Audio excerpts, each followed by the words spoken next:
responsibility for the brand is to make sure that Seedlip leads the non-alcoholic drinks category globally. Not an easy task with the amount of competition that's on his back door. Next up is entrepreneur George Frost. George is a 32-year-old founder of the #1 selling premium rum brand in the UK, the Duppy Share. George launched the brand in 2015 and worked at quintessentially lifestyle business. It was back then in the haze of the Notting Hill Carnival in 2013, something dawned on him. Why does, one of the biggest celebrations of Afro-Caribbean culture in the world, why is there no premium rum brand to be seen? And so his journey began into the world of drinks.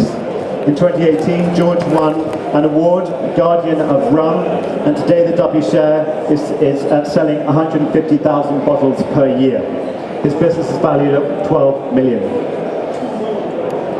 To his right is Bart Brosseau. Bart is 29, he comes from Bordeaux. Bart is studying entrepreneurship at the Cambridge University Business School. His passion is for places and storytelling. And he has recently, there's been a shift of him. He's been working in the realm of real estate, and he's moved into the world of spirits. He created a company called Greenwood Distillers last year. It's a small business with a big ambition to build bridges that link countries, continents and cultures through the world of spirits, working with master distillers from Japan to Mexico, Kentucky and the Highlands. Last but not least is Dawn Davis at the end. Dawn leads the portfolio build for Speciality Drinks. She's responsible for buying. Dawn started her career working in a pub in Edinburgh, then graduating to head sommelier in some of the leading restaurants in London, including Zuma and the Ledbury. Her rise in drinks didn't stop there. In 2007, she became head buyer at Selfridges, and she helped build that store into a highly reputable and leading store for spirits and drinks. And today also she is one of the only 134 women in the world who is a master of wine. Today, Dawn's job is to keep an eye out for the big trends and handpicking exciting new brands, as well as the established brands that have potential that is yet to be unlocked. So I just wanted to open the floor to the panel right now and start maybe with George and ask the question: entrepreneurship, George. What would you say the defining characteristics of an entrepreneur? Very good question, Louis.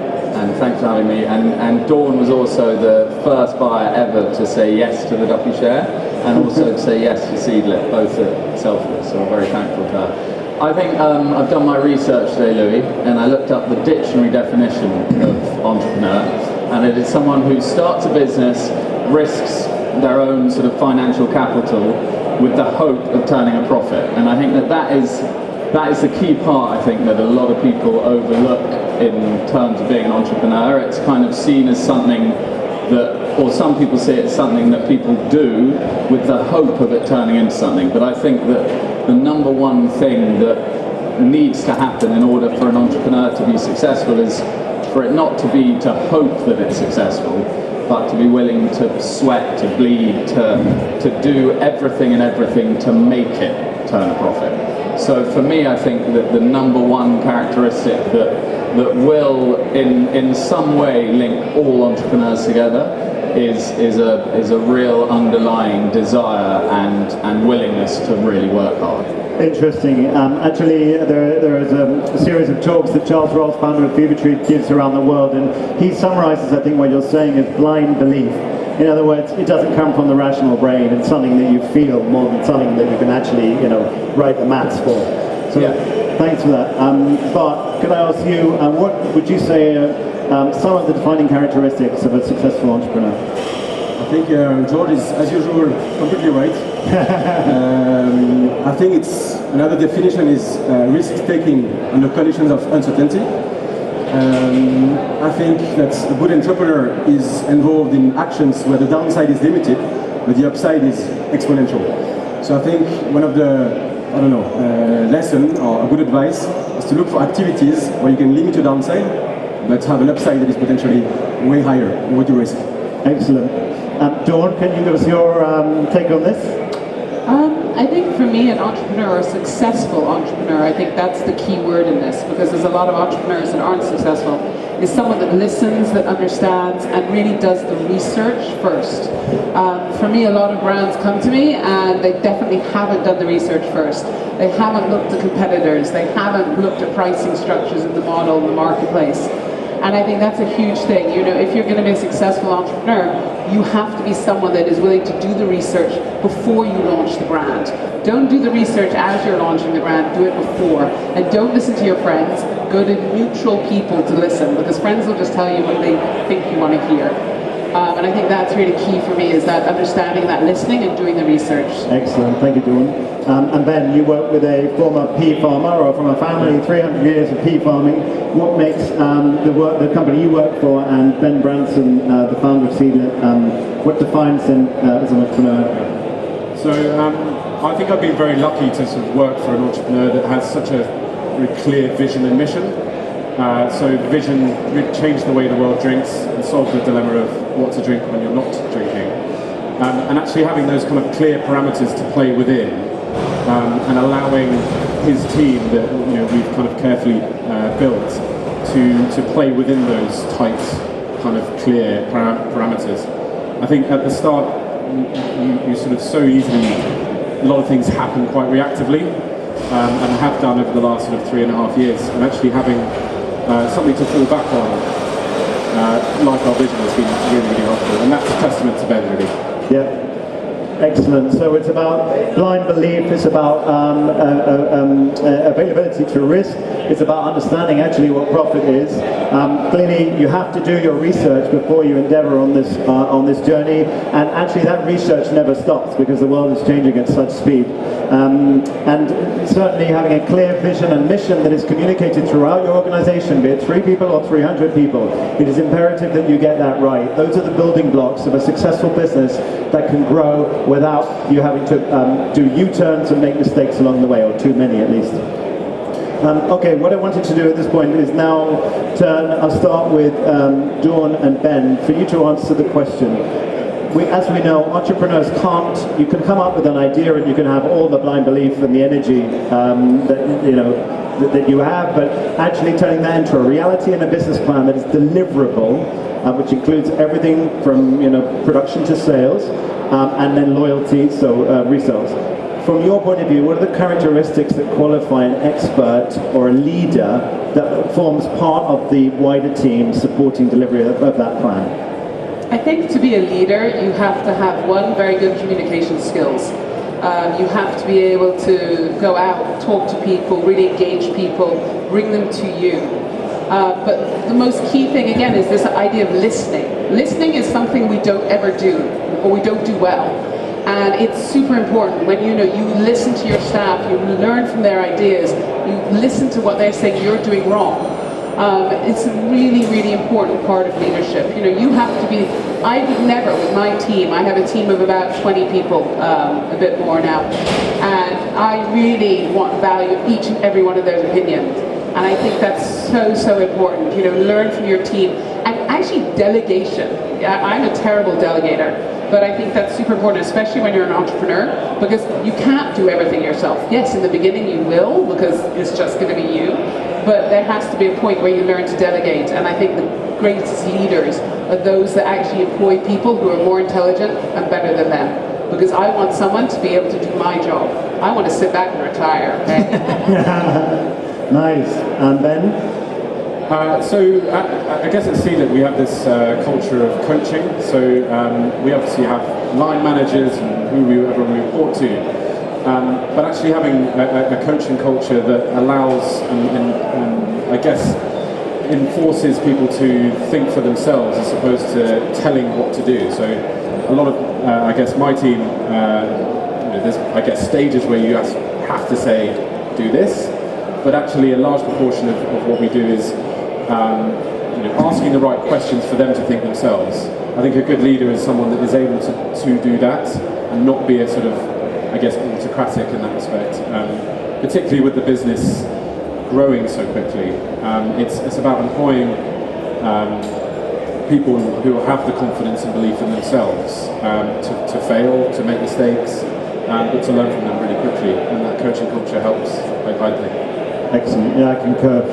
My agency also, we've fostered a very strong coaching culture. I realized that I reached a point where my business was not growing, and it was very clear to me after a series of mistakes that your business is only, you represent the ceiling, and sometimes entrepreneurs, without being open to new skills and developing their own competence, can actually represent a block to the growth, future growth of that business. So I'd love to know, Bart, let's start with you. What defines the leaders and the experts that you have, either in your inner circle, in your organization, but also those who you hire externally as well to help you achieve your business plan? I think complementary skills, 100%. I've realized quite quickly that I was, I think, a very poor manager. I hate micromanagement, and I hate to tell people what to do. So I try to surround myself with people that know what to do and that they tell me what to do. So it's a bit of a, reversing the normal pattern. I think we have Kieran that is laughing there, my commercial director. He knows all of this stuff. So he tells me what to do basically, most of the time. So I think it's about putting your ego sort of aside, and it's, there is quite a famous dilemma called the rich versus king dilemma question. If you're all about the control, you are blocking the growth of the company, is what you just said right now. So I think it's about bringing people in that can bring another perspective or attitude about how you do things. I'm seeing, my company is very recent, and all these guys are luminaries in what they do. They are extremely extraordinary. I'm much more recent, so I'm still learning as I go as well. Sorry, take a second. Please continue. Okay, I think it's a flight coming in. Okay. Basically it's about complementary skills, it's about curiosity, being curious about, as Don said, about the perspective that people can bring, maybe creating a culture where everybody feels allowed or entitled to its own voice. So we don't have yet a proper coaching framework, they're too recent, but I definitely try to force people to speak and to say what they have to say. And to be completely transparent. There is no, if they keep or they hide stuff, it's bad for you, it's bad for the business. Bring sort of culture of transparency, of kind of radical candor, and bring the arguments on the open, basically. That's the thing for me. Thank you. And George? Yeah, I think most of it's been covered. I think what Dawn said about hiring better than you, which for me is very, very easy, is very important. I think on top of which the guys have covered, but I think just to have a North Star, which I think Seedlip's North Star is a very obvious one, what to do and what to drink when you're not drinking. And I think if everyone is tied into that, believes in that, and knows that that is the final outcome, then delegation or no delegation, if the team is left to their own devices, you're going to be going in the right way. I think if you don't have that North Star, you don't know your kind of why you're doing what you're doing and where you want to get to, then how the hell is anyone ever going to get there with the greatest delegation, greatest leadership that there is? So I think, part of everything the guys have said, and also just having that real laser focus, long-term laser focus on where you want to get to. And if I could just ask you, the four of you, are there any tricks or tools or proven ways of working that have allowed you to become better leaders? For example, I gave an example of business coaching, which I did for 3 years. Mentors might be another way to develop skills. Is there any live examples that you've had or you've seen in your organization which can help people to develop personally? Okay, looking at me.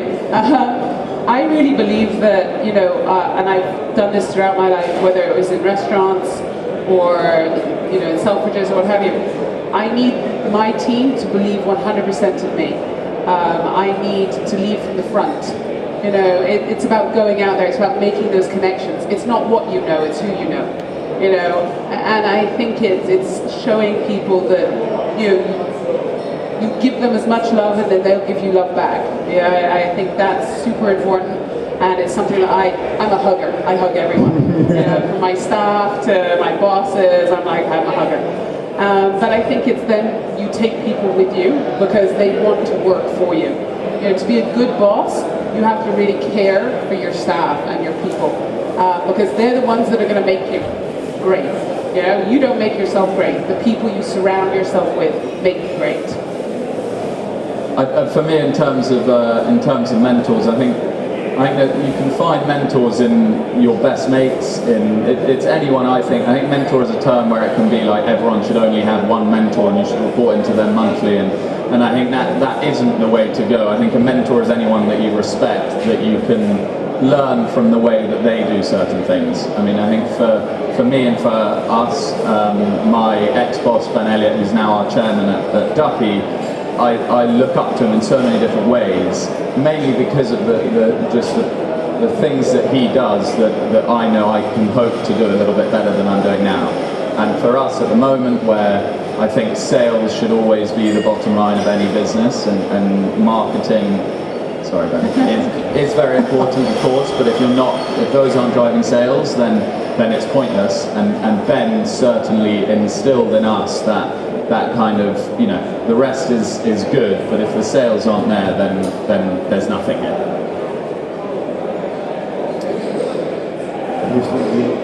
That's it when you So I sort of touched on it already, but we've Seedlip have invested on taking quite a few people on actual external coaching courses, so that they feel comfortable that they can, speak to their relevant colleagues, so that again, I guess it's how you speak, it's the language you speak. So asking open-ended questions, how could you do it? Actually, kind of putting the power back on them, and having that kind of adult-to-adult relationship, rather than having quite quickly that sort of parent-child, line manager, colleague relationship, which I don't think is particularly healthy. I think having, we're all adults, right? And it doesn't matter if you've been in the company for 6 months or 3 years, having that even playing field. I think just one thing Bart said earlier, which I think is an incredible point, and one that I really hope we're creating a company where it's true and apparent, is that making mistakes isn't something that you want to hide from the team, because the second you do that, it's just kicking the can down the road. And it's obviously, you don't want to create a culture where people are proud to make mistakes, but I think the culture you want to create is where people are proud to learn from the mistakes, and you can only do them. Yeah, and you can only do that if there's a culture there, which we only need to look at any business news, and the cultures which go downhill are those less than positive cultures where people hide mistakes. Whereas if you create a culture where those mistakes can be talked about, I think that's where you can create a really positive, fast-moving, growing business. Excellent. And Bart, can we turn to you? Do you have a mentor, or do you have... Several mentors actually. Sorry? Several. Yes. From all walks of life. I mean, I wouldn't call them mentor, it's not like an institutional thing. It's something that has just happened throughout the years, where you ask for advice. And I was going to actually link what George just said with what Dawn said previously. It's very... it can be a very lonely sort of route when you're building a business sometimes, and from the outside it's great, you're doing these products and selling this stuff, and they don't see all the rubbish that happens behind the doors. But it's very interesting how, by being quite humble and asking for advice around you, you'll see that it's very hard to to sell something. However, to ask advice is a way to bring people into what you're doing and get a lot of great insights, and that's how you can build a relationship through this sort of approaching them without ego and just trying to learn from other people. And it's so often you feel quite lonely sometimes, and at the same time, as an entrepreneur, you start from who you know, what you have, and who you are. And often you're only one person away to the person that can unlock an issue that can help you with something. So by starting knowing that you don't know a lot, and and you're quite ignorant about the whole thing, people will surprisingly, or the karma or whatever, will arrange themselves to help you out afterwards. So it's very interesting how the things pan out in the end. And I think we're super lucky. We're in an industry where we're family, and there's always this 6 degrees of separation. I think someone will always help you, because actually we don't want anyone not to succeed. It's then listening to that advice, which is probably the bit that some people don't get right, but I 100% agree with you. I think that's really important.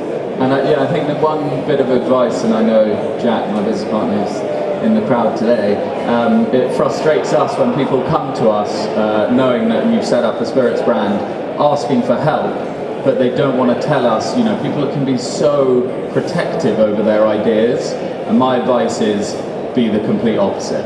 Tell as many people as you can your idea, because then you'll get the feedback about it, and that fear that you'll have that someone else will run away with your idea and make money which should have been yours will never come to fruition, because that person will never have the drive and energy that you would have brought to it. So I think it is that idea of taking advice on board, but you can't take advice unless you're willing to explain to people the path you want to go on. It's very interesting. We've covered it's clearly a very broad subject matter, entrepreneurship, and what I think a theme that keeps coming through is being human and being vulnerable. There is a place for it, because that's how you're going to learn, and you're going to be able to collaborate with people. It's incredibly important. Which segues nicely into the next section, which is where our panelists are going to share a mistake that they learned from in business, but also most importantly, the tips that they have for you guys, hopefully, to avoid you making the mistakes, losing money, U-turns, hopefully, yes, it will mitigate some of those things. So we're going to start with,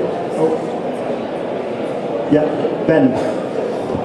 Ben's going to tell us about gift packs and an expensive journey that they went on, and what he learned from it.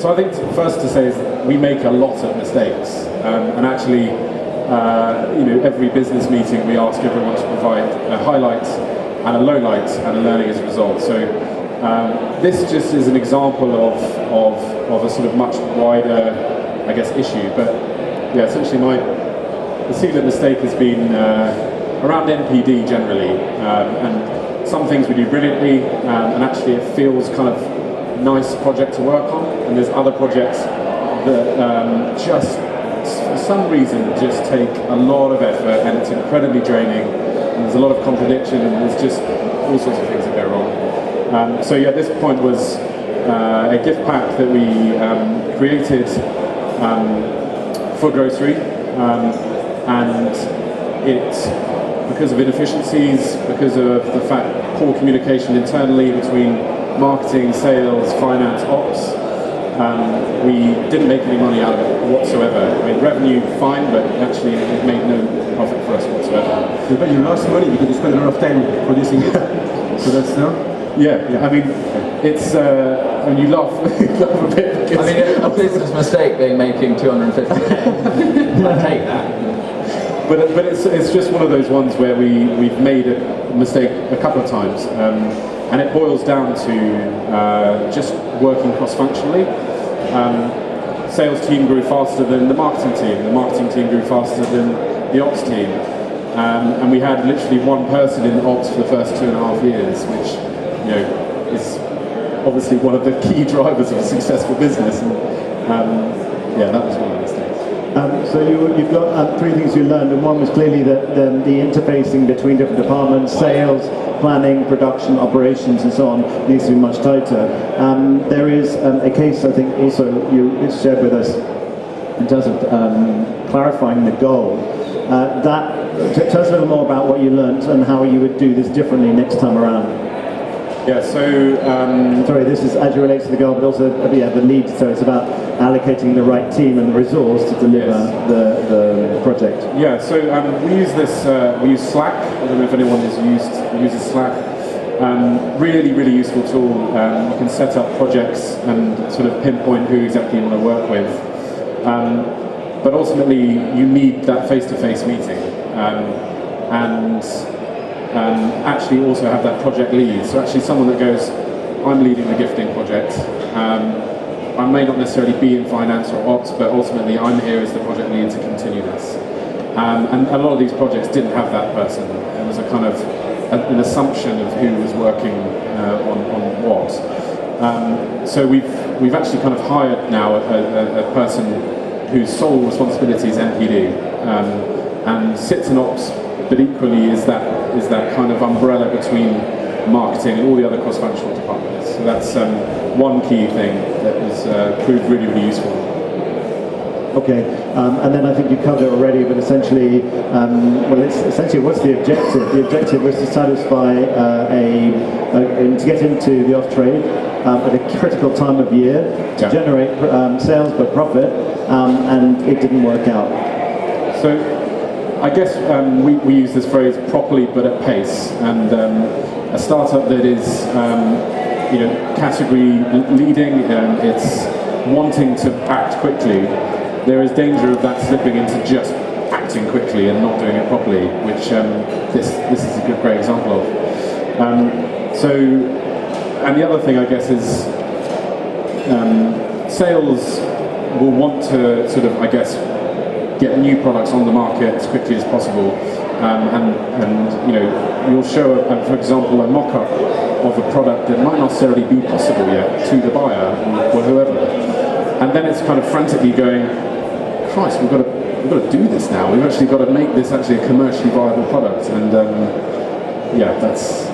I can see some smiles from my team in the audience. This topic chimes with us too, because as a marketing communications agency, when you're sitting with a client which is directing you from marketing, and then you've got an operations team, and they're not gelling or working as closely as they might, everybody's under a huge amount of pressure, sometimes unrealistic, but it is the space that we are operating in. Ben, thank you very much. George, please tell us about your... Just my friend first. So I think this is victory will never be found by taking the path of least resistance, which was attributed to Winston Churchill, which seems to be just about every quote in the land is attributed to him. But basically, a problem of mine, certainly, and I think anyone starting a business where it's, at that time it was just myself, you can quite quickly not follow your gut. You can quite quickly try to put in levels of structures and essentially kicking the can down the road. You know the right decision, but you don't want to make it because you know it will either offend people, cause short-term pain, and that reason you don't act, you don't make the decision to say no. And in this example, it was our first ever design agency.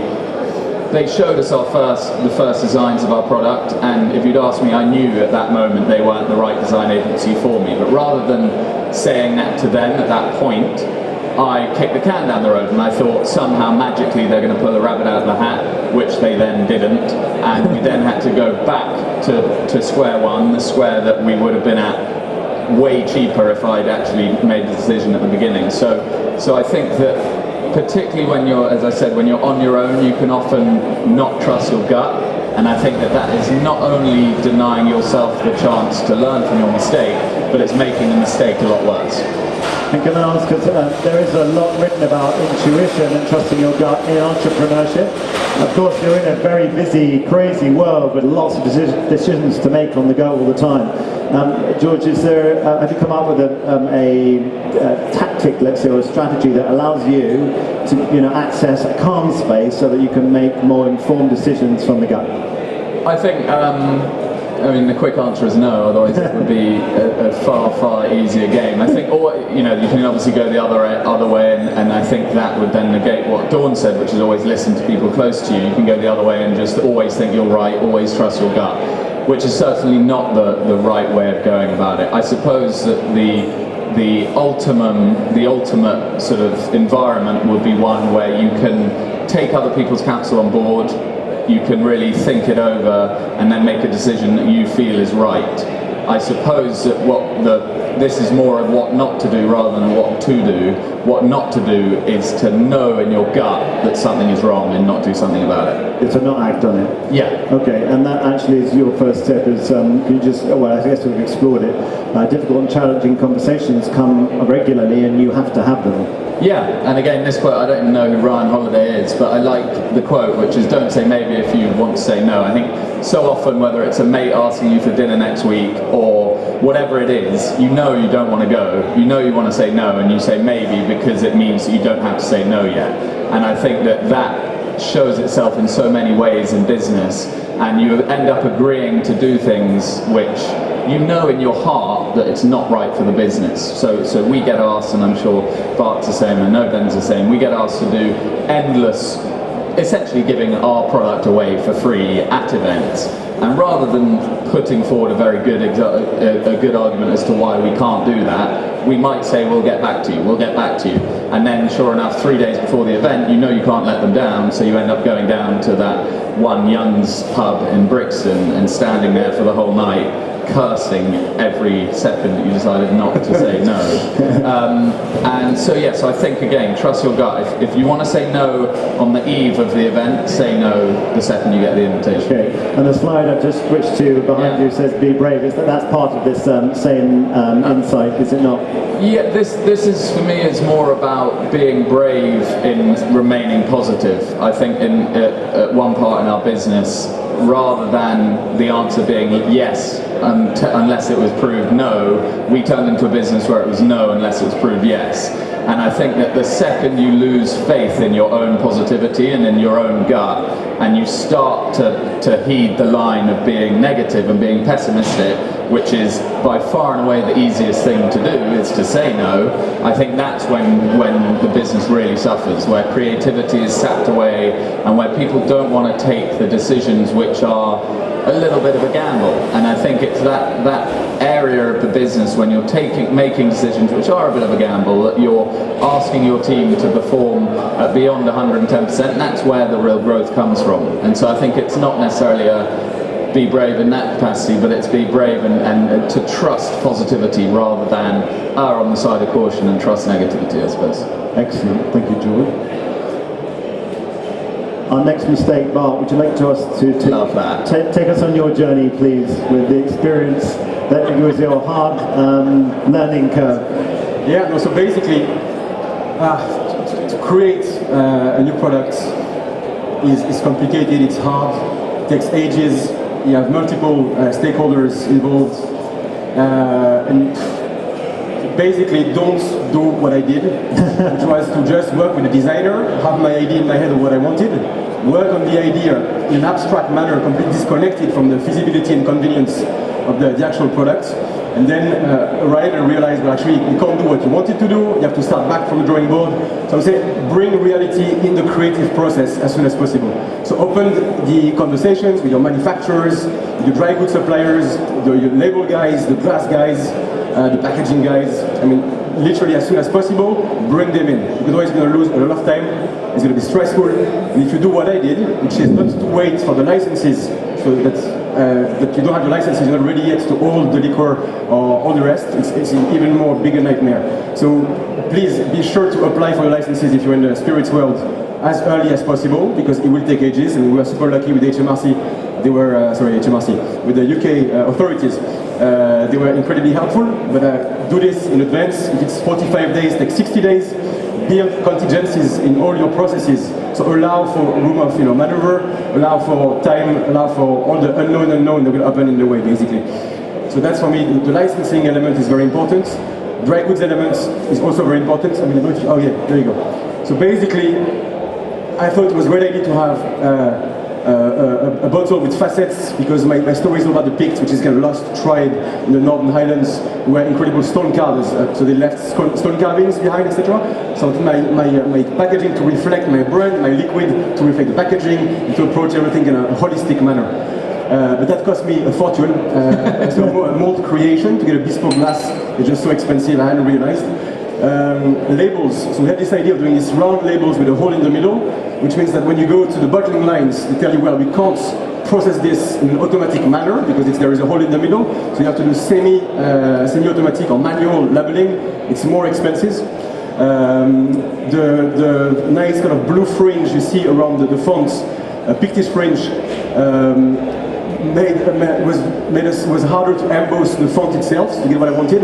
So basically what you see here is full of mistakes. But in the end, you learn to kind of, you adapt. So what I would suggest is as early as possible, bring the reality in the conversation with the manufacturers, work out of renders, so get the best renders you can initially, see what's the reaction of the public, or guys you don't know, guys you know, what they think about the design, go back to the drawing board, etc. So really bring reality in. And your next tip, Bart, is about planning. How, if you did this again, and we certainly will do it again, how much time, additional time, will you allow for the planning phase? So for me, licensing, if it's 45 days, takes 60 days at least. Design-wise, if you plan for, I don't know, 2 or 3 months, take 6 months if you can. and then bring the label guys, the glass guys, everybody as early as possible in the process. So the idea is to build contingencies at each sort of step of the way, because all the processes are sort of interconnected. Yep. And when you want to go for bottling, for instance, make sure you book your bottling way in advance. So for instance, if it's September, literally ask for it in February or March. Why? Because during the Christmas period, the big guys, the big corporations, will almost kind of monopolize all the bottling lines.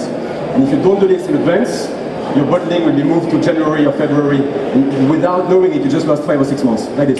So from beginning to end, to carry out this project again, what would the lead time be? I don't know anymore. No, I can't answer this. I mean, the good thing is that I'm lucky enough to work with extremely capable people who are also really well networked. So and what I was saying earlier about being humble and putting your ego aside, and that's going to bring my second point, in fact, in the discussion, is that it's way easier to ask favors out of people if you're not a dick, basically. Sorry for the camera, but if you're a nice guy, and people will move out of their way to help you. If you're this kind of arrogant guy who's trying to squeeze down the prices, and negotiating the lowest stuff all the time, people will be like, no, we don't want to work with this guy. Which is your next tip, in fact, which is about selecting the right suppliers. Yeah. So basically, the idea of procurement is quite interesting, I think, because it's very telling to the kind of entrepreneurship tale. Procurement happens between the ideation phase, so when you have the creative ideas, or when you have sort of defined your opportunity, and the reality, which is when you're trying to sell your products. You have to look at these three sort of phases almost at the same time. So you can these three processes more or less at the same time. So choosing your suppliers right, so get samples as early as possible. If you are happy with the design of your label, for instance, get samples made as soon as possible. See whether you like the touch, whether you like the feel. Otherwise, go back to it. This idea of procurement, it's very easy depending on what your background is. I come from a background where it's like hard figures and stuff like this, that you want to squeeze and get the best price out of everybody you speak with, and in a very almost kind of counterintuitive way. You don't want to behave this way. You want people to be happy to work with you, and you want people to bring interesting stuff to the table, and to bring ideas to the table, and they won't do this if you're only about the numbers. And the third tip is what you're explaining, I think, is understanding that your partners need to be, you need to be treating everybody like they're your partners. Yeah, I don't know why, yeah. So in a nutshell, it's the third part, so let's say ideation, procurement, and selling, for instance. So the selling part, in fact, starts way earlier than you think. So if you are lucky enough to know guys who work, I don't know, in the restaurant business or in the bar business or whatever, by bringing them the renders you've produced when you were working with your manufacturers, and to ask them their opinion on it, they will feel like they belong to the adventure you're building. So they will feel like they're part of the creative process, which makes it way easier to then sell to them afterwards. So the idea that when you approach these three phases in a synergetic manner, you are also, your customers are your partners are your customers. If you treat everybody right and you are humble and you ask advice, it usually becomes good in the end, so far. Excellent, thank you very much. And Dawn, if we can end with your story, which I think actually brings everything to do with production and all those growing pains, it brings it to a nice conclusion, because yours are strong recommendations on what it's like for the buyer who's actually going to purchase these spirits. So I think you've got to think of me as the gatekeeper. I'm the person that's going to allow you to reach the market, whether it's bars, it's shops, it's direct selling. And I see over 1,000 products a year in various shapes and forms, whether it's by email or tasting in somewhere like this. And I have to distill that into something I want to choose from my business, and I'm looking at it selling into bars and restaurants. So do I think this product is going to go well in bars? Is it going to work for cocktails? Or the other side, is it going to sell well in retail? So packaging, key. And I kind of look at when you look at how people have developed their products. The first one, and I think, Bart, you asked me today, how do I choose something? And I'm like, liquid. If you don't have a good product, get out. Go back to the drawing board, start again. Because actually, you can have the best packaging on the planet, you can have £1,000,000, if you don't have good liquids, I don't want it. And I think, one of the brands that I worked with in the very beginning was a company called Mermaid Gin. And he sent me some liquid, and I was like, this isn't good. And I'm brutal, I'm brutal. If you say to me, what didn't you like about it? I will tell you. And, and I don't do that in a mean way. I do that because actually, if you listen to me, you'll get it right. Why? Because I've been doing this 20 years. I know I don't look that old. And, he went back and he worked on the liquid and he nailed it. And I thought, that takes balls to listen and go back and redo it and say, can you look at this again? Same with this packaging. I said, the liquid's not good, now you need to work on the packaging. I've gone from selling 6 bottles in 6 months to 60 bottles in a month. And, I think that's a real thing. I'm not going to buy a product that's going to sit on my shelves. I need products to churn. I need to move. And so liquid's super important, packaging's super important. Listen to what the buyers are telling you. Don't harass a buyer. That's probably my biggest point. I get so many people that are like, did you like my product? Did you like my product? Did you like my product? I'm like, man, if I haven't come back to you super quick, I probably don't love your product. And I'll always feedback, I'll always go. And people come to me all the time saying, can you look at this? Oh, I have a new and innovative gin. No, you don't. There is no such thing as a new and innovative gin. There's just a gin that's got a different botanical. Be honest about the product. Don't come to me with marketing spiel. If I say to you, I don't taste with brands, you can email me and say, can we have a meeting? I'm like, no. I want to taste by myself because the product should speak for itself. And it's super important also to look at your pricing. I had a guy come to me the other day and he gave me it was a cannabis CBD bitter. I thought the branding was fantastic. I thought the product was fantastic. Then I looked at the pricing and I was like, ooh, £95 RRP? Ambitious. And I said, okay, I could risk it. I could maybe take 12 bottles, see if it sells. Sometimes you take a risk, you take a punt. He goes, no, minimum order quantity is 180. I'm like, 180 £95 of a product that is not tested in the market. I don't think so. Really, really understand what is if you're going after, who are you going after? Who is your target audience? If you want to go into a multiple, you need to understand the multiple's price structure. I, as a buyer, am always going to ask you for a better deal than you're going to give me. So build that in to your pricing. I might say to you, I want a 10 plus 1. Or you want to sell that at £22, well, I need the price to be X, because I always want a little bit more margin than a standard margin. And look at that and work that into your business plan, because that's super important to make sure pricing's right, because you can have great product and terrible pricing. And I think it's this one, another one. This is Macallan. I remember when Macallan did their Ruby, Amber, Nectar series, or whatever it was called. And I turned around and said, the customer's really not going to understand this. What does Ruby mean? What does Amber mean? They couldn't even tell me. Now, isn't it interesting that 5 years after they launched it, this is no longer a thing? Because the consumer didn't understand it. You've got to go out and benchmark or test. Benchmarking is super important. People come to me and say, this packaging is amazing. Well, if you put it next to Hendrix, or you put it next to Kraken, or packaging that's super standout on shelf, it's not amazing. Benchmarking is very, very important. Don't just sit there and create your liquid and think, oh, I've created my liquid. Awesome. Test it against other liquids. Test it against things at the same price. There's so many things. I could probably speak for another 20 hours, and I know I can. But I think there's so much that you need to really, really, really think about, and really and benchmarking is very, very, very important. There's this sort of marketing. Know who you're marketing to. Don't try to do everyone. It's not going to work. George saw a hole in the market, and he went after that hole. He didn't try and do 9 other different things. So I think it's really, really key to really talk to people, to listen to what they have to say. All of us here, we're happy to give you our advice, if you approach us in the right way. I think that's also really important. I'm a busy person. Don't expect me to answer you in 5 seconds. Let me have time, I will come back to you, but I may not answer in 5 minutes. So don't send me another email in 10 minutes saying, you didn't answer my question. No, I didn't.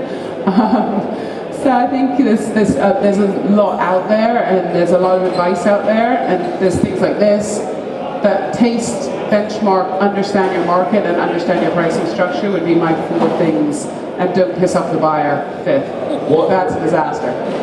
What is because we're obviously still hassling nicely buyers and trying to turn those into yeses, what is the number one way of not how not to piss off a buyer, but how to keep a buyer on side? I think it's about relationships. Relationships are really, really key. You know, when I first met George, he came up to me, we were doing a rum night in Selfridges, and Ian Burrell was there, and George jumps up, and I could see he had so much energy. He's like talking away, blah blah blah blah blah blah blah to Ian, and then he's Ian like, Burrell's global rum ambassador, so basically like David Beckham. don't tell it to his face. He'll get a bigger head than he always does. And then George is like, I really need to sell it to Selfridges. He goes like, who the hell am I going to talk to in Selfridges? And Ian's just pissing himself. He's just like, I was like, hi. Yeah, and also do your research on the buyer. My name's Dawn. I'm not a man. So when you email Mr. Davies, that's super going to piss me off because you haven't done your research into who I am and what my branding is and what my products are. Don't just send blanket emails to companies because that just doesn't work. You give a personal touch. Let the buyer have time to come back to you. We don't have all the time in the world. I think it's building a relationship. I buy people. I buy into a brand, and I launched some of the most successful brands in the UK because I really, really believed in the people and the product. And I think that's key. Be yourself. Excellent, Dawn, thank you very much. So I'd just like to sum up before we go open the floor to questions. What I've recorded, there's so much information here and it's all incredibly valuable, but it could probably be housed under the 5 following headers, and that is people. Do not underestimate the people who will help you to realize your dream and your ambition. The planning is absolutely critical. If you don't have one, everybody's going to be running around like cats. The process, understand that things are complex and there are key steps and processes. Get clarity on what they are before you start the project. Production and product, of course, you've got to get that right. If your liquid's poor, forget spending money on the packaging. And last but not least, of course, we're not doing this for fun. This is about generating profit, and ultimately, as the examples that were given, if you're not clear on what that profit margin is going to be, then you've got to go back to the drawing board. So what I'd like to do now, I think we have 10 minutes or so remaining, and it would be great, there's a mic here, to field questions from the floor. Please raise your hand if you want to ask the panel a question. Don't be shy. There you go, I'm coming with the mic. George is a pussycat. Hello. It's maybe more of like a personal type question, but when you were launching your brands, how did you decide when to go full time with them? Did you balance multiple things before you were full time working at them? And then at what point did you feel confident enough to scale to make your first hire? That whole process from you working for someone else to hiring your first person just seems amazing to me. Who'd like to go first? I'll try and go quickly. I think two sides of that. I think number one, my advice is if you want to do something, quit everything else and focus on that one thing. I think not only do you tend to owe that to your current employer, who hopefully you still have a good relationship with, but more I see so many people who I go and have a catch-up coffee with them and they're like, yeah, look, I really want to launch X, which is a great idea, and then I bump into them a year later and they're still working in the same company, still planning on launching X. So I think that actually making the jump, obviously there are ramifications of that in terms of income, etc., but making that jump is so important. And then in terms of the first hire, I think that's a case of needs must. You'll realise when you can't do it on your own anymore, and I would always say that first part is when you can pull on everyone else and you can ask people for advice and but when your bandwidth, you just know you can't continue doing it if balls are being dropped, then that's when you get someone else. And actually, I'm not just saying this to suck up to him because he's in the room, but a friend called Ben who launched a mezcal was one of the people who, it's called Pensador, it's a great mezcal. He was one of the people who came to see me and he was like, I'm launching this mezcal, and I actually hadn't told him this, but after that first meeting, I was like, there's another one. You know, there's another one that I've met with them and nothing's going to come of it. And then 6 months later, he'd already done, you know, so much. And I think at that time it was his everything. And you know, he was traveling to Mexico. He was visiting all of the various, what are they called, distilleries? Fields. So yeah, so that's what I'd say. But Bart, I'm sure you have an opinion on this. Yeah, of course. For me, it's a bit different because my former employer became my investor. So that's why I always, you know, stay in touch with the people. Don't, you know, just close the door like I've had enough. Just yeah. So if you stay good with these people and people around you, they may sort of buy into you as well. So that's one. And number two, about the first hire, I think, as George said, it's so important to reach this level where you are like 110%, that you can't take it anymore, because it means that once you've been involved with the procurement process, the glass making process, sourcing dry goods, building the liquid, or work with the guys who build the liquid for you, etc., nobody can bullshit you basically, because you've been there, so you've learned through your scars or through your whatever, and so it's otherwise you may be disconnected. If you have the money to hire people too early, then you won't be able to supervise correctly or to monitor correctly what's happening, because you don't know what's going on really. So I think it's good to learn to do everything by yourself initially, and then when you can't take it, literally can't take it, then you bring other people in. Thank you very much. We have time for a couple more questions.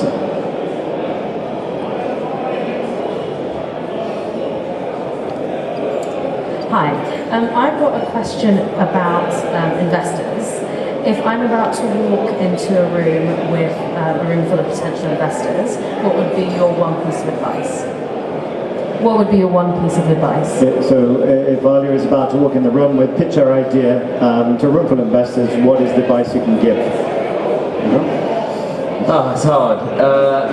For me, I think it's a blend of, and we're fundraising at the moment, and I think it's a blend of clearly being a dreamer, as in, you know, having a massive goal you want to achieve, but being realistic about it. I see a lot of, I hear a lot of, you know, when we go in to pitch to people, we hear a lot of their stories about people who come in, almost like the guy trying to sell 98 quid bitters and selling 100 of them, is you've got to have that tinge of realism to it. So I think they say that passion and enthusiasm can win over anything, but I think that it's got to have that. And actually, that's Dawn's point as well, is research the opportunity till you're blue in the face, and know that you've got the answer, and there are lots of brand people who tell you the most important thing in a business is the why, as in why you're doing it. But if there's not a gap for your product, then what's the point? And I think it's knowing your numbers. My boss is probably one of the most amazing entrepreneurs.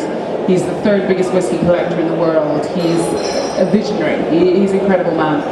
And you know, I know so many people going to pitch him, and he knows numbers. Like, he'll look at it and go, that doesn't work.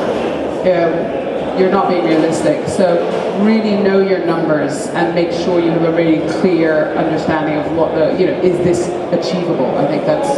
Or if you don't know your numbers, which I don't, have a business partner who does. And that's what I'm lucky to have. Okay. Do we have time? Yeah, two more questions. Hi, Don, so you did say, obviously, there's no point pitching another unique gin to you. And what would make it appealing to you to just listen to another gin pitch? And I think the second part of the question would be, if the category you're in is really not big and you're trying to find that benchmark that you can test your product against, what would you suggest in areas where it's really hard to find, when it's not another gin, but something else? I think that's a really good question. So gin for me at the moment, I'm delisting gins quicker than I'm buying. Why? Why am I doing it against what everyone on the planet is saying? Because I want to be the trendsetter in 5 years. Not the I don't care about the trend now. So for me, I'm growing rum as a category, I'm growing mezcal as a category, I'm growing non-botanical spirits as a category, non-alcohol, you know, or low alcohol. I think when you're a buyer, you have to have vision. You have to be, I want to be the person that's known to launch the best products. And that's about looking at it. So, you know, with gin now, yeah, I take gins on that are good. I want good liquid. If it's not good liquid, don't even bother me. Like now I turn around and I'm like, no. I say no probably to 95% of the gins I try, because they're not different. How do you benchmark when you're in a something that's not got much to benchmark against it? Benchmark against liquid. You know, if your liquid is balance. Balance is the most important thing in liquid. So, you know, nothing should stand out. The alcohol should be balanced. The texture should be good.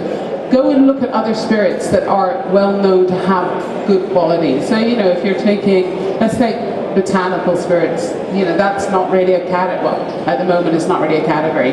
We're developing it as a category because I think it is interesting, because I'm sorry, gin, the clue is in the title. It should fucking taste of juniper. Excuse my French.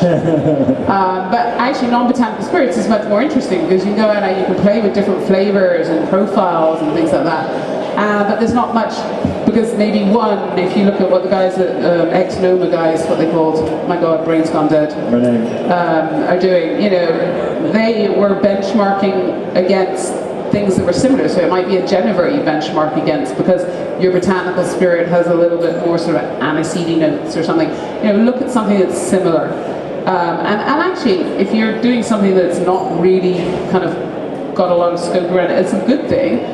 Just go and give it to people to taste and say, do you like this?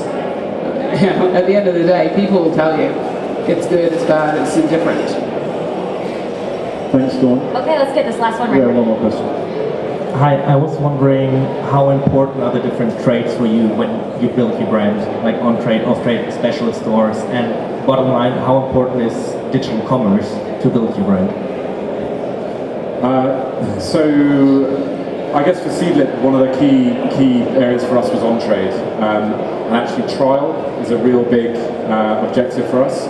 You've got to try the liquid before, you know, having someone paying 25, 26 pounds a bottle for it, and actually working with you know, really amazing bartenders to be our advocates of the brand has actually helped launch us into the off-trade.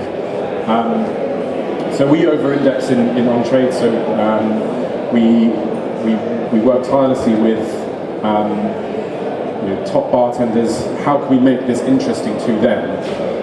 Whether that's an amazing cocktail that we've created in-house, or we're doing an amazing event in their bar, is critical to the success of Seedlip, really. I guess the other area for us, so to your point about digital commerce, so we have a D2C site, and it's quite interesting. The more distribution that we've had, we sort of notice a slight dip in sales from a D2C perspective, but actually it plays a really important role to actually understand who our consumers are, and without that we wouldn't be able to do as many kind of interesting consumer insight campaigns. And actually we and Ben Branson, the founder, is incredibly kind of keen on sort of understanding what those insights are, rather than, for example, testing and doing things that might not necessarily be right for the business. So yeah, that's hopefully answering the question. So I think that's a wrap, isn't it? What's an hour up? Okay. So thank you all for coming and joining us. Thank you so much to the panel. Can I say a round of applause for these guys? As I say, anyone who wants to take advantage of the next 30 minutes of happy hour in the Rum House, please join us. All right, and thank you guys for joining us at Park Street University. If you are interested in replays or more of this type of content, leave us your business card on the back table over there. And of course, we will be here all week.